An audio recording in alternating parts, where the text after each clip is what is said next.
la musique? Pouvez-vous appliquer le code théorique de la musique? Pouvez-vous lire un morceau de musique correctement? Nous vous avons fourni tout cela. Alors n'oubliez pas de vous abonner à la chaîne pour vous procurer tout nouveau et de suivre les vidéos que nous allons regarder, ce qui facilitera l'étude de la musique. La musique est avant tout l'art de combiner les sons et les durées.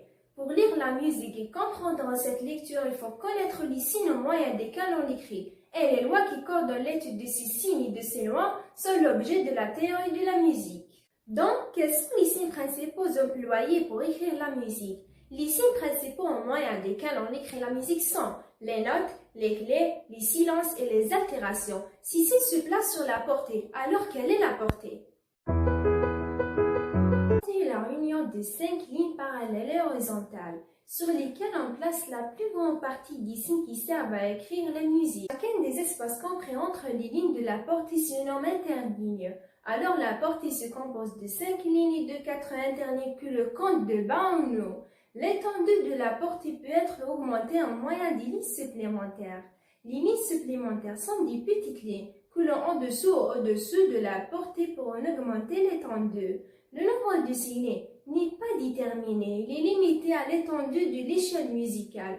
Rarement toutefois on emploie plus de 5. Nous avons déjà mentionné que les notes sont des signes principaux de l'écriture musicale. Mais avant d'étudier les notes, vous devriez connaître les notes des notes.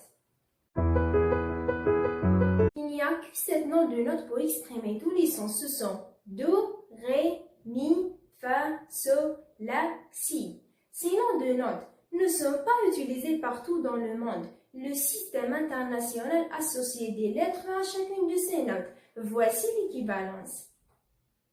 Note forme une série de sons allant de grave à l'aigu et que le nom série ascendante. On peut ajouter une seconde série à la première, puis une troisième, une quatrième, etc.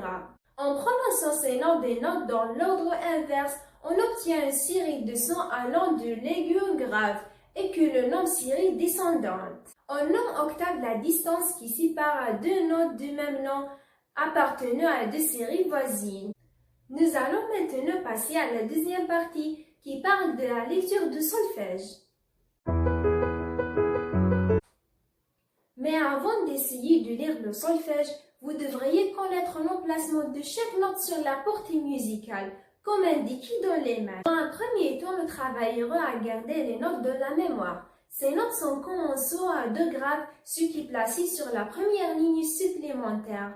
Jusque la aigu, ce qui est placé sur la première ligne supplémentaire. Une fois que vous avez sauvegardé les notes, vous devriez faire cet exercice, ce qui rendra plus facile pour vous de lire le solfège. Après avoir lu la note, vous devez mettre la note en place, avec le nom en bas.